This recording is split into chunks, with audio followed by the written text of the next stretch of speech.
I found my doctor, the clinical psychologist. She said she did ADHD and autism assessments. So at this point, I was still kind of like, okay, neurodivergent means it could be ADHD, and that would be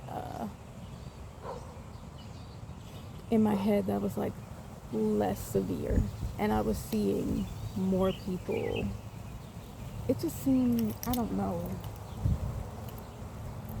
it's just that classic stigma where it's like, oh, ADHD is not a big deal, which of course it's a big deal, but I'm just saying, like, with the new knowledge I had, that's still the area that the mind space I was in. So I'm like, well, you know what, that's great, like she could knock both out at the same time. So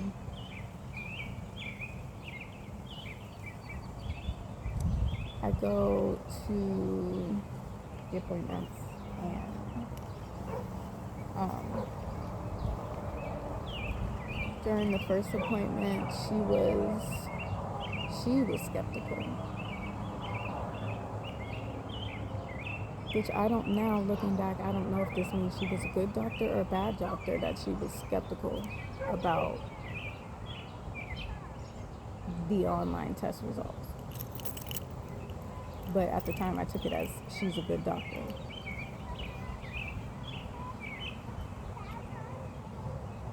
To like try and, because she was letting me know about the thing I said with like, at the end of it, they're trying to make you pay for assessments and stuff like that, because a lot of people say it's super expensive. And you know, as a disability case person, I'm sure she's done disability cases like this before, and she would know how to give people these resources without knowing that they can't pay, you know? But I kind of have to act normal now.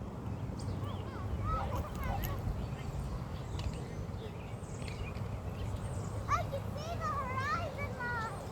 What are you talking about?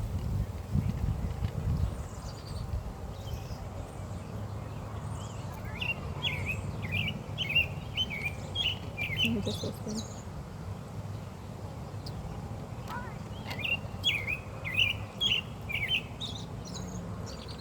So,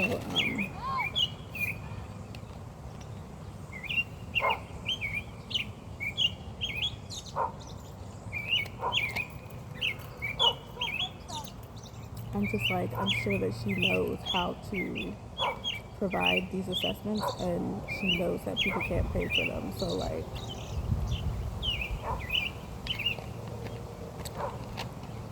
why would she charge an arm and leg, you know?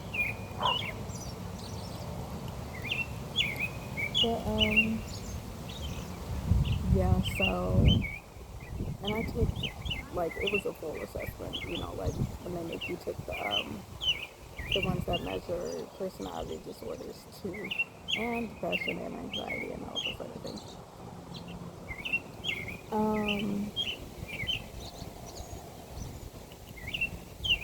But yeah, I had gone home after that because she was like not really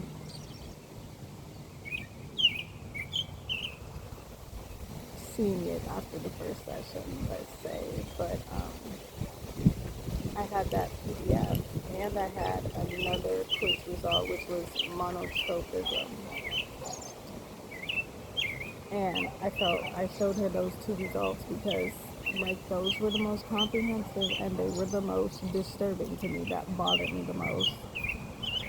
So she emailed me back thanking me for sending those, and she consulted with some, you know, how they have that network of doctors that they know. So she consulted with some, as in multiple, autism type field people with those results. And unfortunately, her mind was changed by them. Fortunately, unfortunately, I don't know.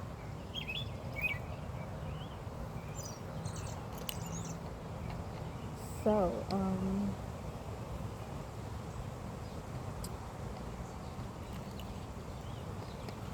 and she did ask me had I ever been assessed for ADHD. Genuinely, I feel like she may have had more experience di- um, diagnosing and assessing for ADHD rather than this, the level one type autism. I feel like this was the first time she was like faced with this, honestly. Like just a gut feeling. Maybe, but maybe I'm wrong. But yeah, by the second appointment, I knew what was going to be put on the report. I just didn't want to believe it until I actually saw the final report, like the pre-final draft. Um, as for the mental health side of it, was really disturbing and um, like it kind of made me lose. I don't know. It kind of made me lose not respect, but like I can't find the word for the for psychology in general. Like it was that disturbing.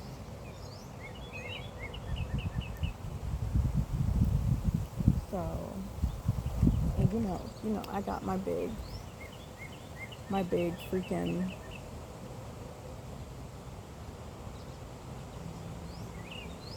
what you call it, stapled uh, pamphlet of test results, and to just read through that, and of course, there was not one nice word in it,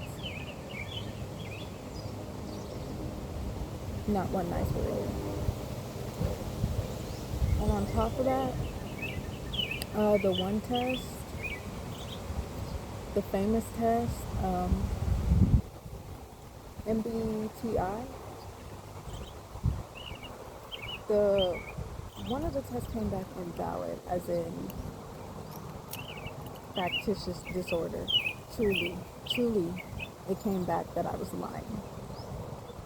But this is the frustration. This is a token to the frustration I've been experiencing my entire life because I sat there taking the test, no distractions. It was completely silent. The room was dark. And I'm reading these questions. I'm wishing somebody was right there so I could ask, what are they trying to say by this? I'm going in my head like, what are they asking me right now? So I just had to, I didn't know like the time frame they're asking me the questions about. Like, are you talking about ever or the past 6 months, the past 3 months, 2 weeks? I don't know because it's changed so much. So I struggled with that, but I did the best I could. I took my time, made sure I was bubbling the answers in correctly. Um, of course, I looked over it multiple times to make sure I filled all the bubbles and I wasn't a step off. And I looked back at all my questions and made sure that that was the answer I wanted to give. And still, it comes back that I'm lying.